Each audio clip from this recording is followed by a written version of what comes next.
कडाक्याच्या उन्हात गारव्यासाठी AC, fridge, cooler खरेदी करण्याच्या विचारात आहात? मग हॅवेल्स ब्रँडची लॉयड गॅलरी आहे ना, त्यासाठी कोल्हापूर, पुणे, मुंबई जाण्याची गरज नाही. सिंधुदुर्गात पहिल्यांदाच कणकवलीत हॅवेल्स ब्रँडची सुसज्ज लॉयड गॅलरी, अत्याधुनिक पद्धतीचे heavy duty AC, deep freeze, cooler तसेच कमी वीज बिल येण्यासाठी 5 स्टार एसी, 4 स्टार, 3 स्टारची पूर्ण रेंज. वेगवेगळ्या दर्जेदार ब्रँडेड कंपनीच्या वस्तूही उपलब्ध. एवढंच नाही तर सेल आफ्टर सर्व्हिसही उपलब्ध. आता अधिक वेळ दवडू नका. पत्ता RY enterprises, Wagde Naik petrol पंपासमोर, कणकवली. मोबाईल नंबर 9619 61 15 58 आणि 9130 34 79 08.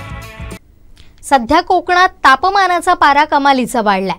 त्यातच निवडणुकीची रंगत सुद्धा वाढू लागली आहे. घरोघरी प्रचार करून मतदारांच्या गाठीभेटी घेणं आता उमेदवारांनाही कठीण बनलंय. त्यामुळे त्यासाठी उपाय म्हणून सिंधुदुर्गात शालेय शिक्षण मंत्री दीपक केसरकर यांनी व्हॅनिटी व्हॅन प्रचारात तिमतीला आणली आहे. या व्हॅनिटी व्हॅनवरून सध्या आरोप प्रत्यारोपाच्या फैरी चढू लागल्यात.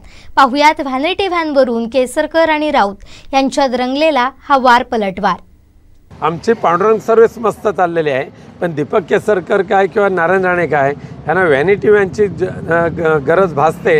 यामधूनच मतदार समजून चुकतील नेमकं कोणाला निवडून द्यायचं आणि कोणाला आपटायचं.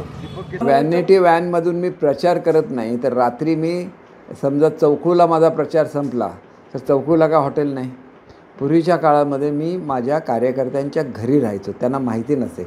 विनायक राऊत हे मी केलेल्या बंडातून निवडून आलेले आहे. त्याच्यामुळे काय करायला लागतं आणि कसं कार्यकर्त्यांना भेटायला लागतं हे त्यांना माहिती नाही. पण कार्यकर्त्यांच्यासुद्धा घरामध्ये अडचण होता कामा नये. शेवटी असं होतं की त्यावेळेला मी कार्यकर्त्यांच्या घरामध्ये राहायचो, त्याला आमदार होतो आणि मग त्यांना संकोच वाटतो की मंत्र्यांनी मग कसं आमच्याकडे राहायचं, अमुक करायचं. तो संकोच वाटू नये म्हणून त्यांच्या घराच्या समोर मी त्या व्हॅनिटी व्हॅनमध्येचा उपयोग हा फक्त झोपण्यासाठी आहे, माझ्या ह्याच्यासाठी नाही. म्हणजे मला काहीतरी बरं वाटावं असं बिलकुल नाही. आणि ते कशा आलिशान गाड्यातून फिरतात तुम्ही बघा ना, त्यांच्या गाड्या कसल्या आहेत. आणि माझी अजूनही 18 वर्ष जुनी गाडी आहे, म्हणजे जवळजवळ 10-12 वर्ष जुनी इनोवा अजून माझ्याकडे आहे. असल्या आलिशान गाड्या, आमची तर 3 पिढ्यांची श्रीमंती आहे.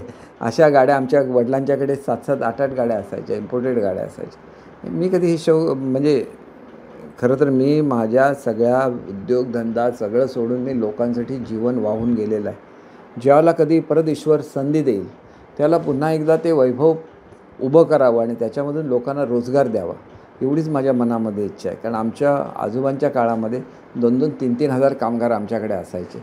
मग ते वैभवसुद्धा मी बघितलेलं आहे. त्याच्यामुळे मला गाड्यांचा काय शौक वाटत नाही, व्हॅनिटी व्हॅनचा शौक वाटत नाही. परंतु टेम्पररी का हॉटेल किंवा रूम्स उभ्या करता येत नाहीत. ही तात्पुरती व्यवस्था राहण्याची आहे. तुम्हाला वॉशरूमला जायला लागतं, सकाळी आंघोळ करायला लागते, कुठेतरी करायला लागते ना. ज्यावेळेला मी म्हणतो की 100% ग्रामीण भागाला वेळ देणार, त्याला ही फॅसिलिटी असायला लागते. आमचे दिवसभरातले सर्व अपडेट्स, ताज्या घडामोडी आणि थेट लाईव्ह पाहण्यासाठी सबस्क्राईब करा, लाईक करा कोकणचं नंबर 1 महा चॅनल कोकण 7 लाईव्हचं YouTube चॅनल.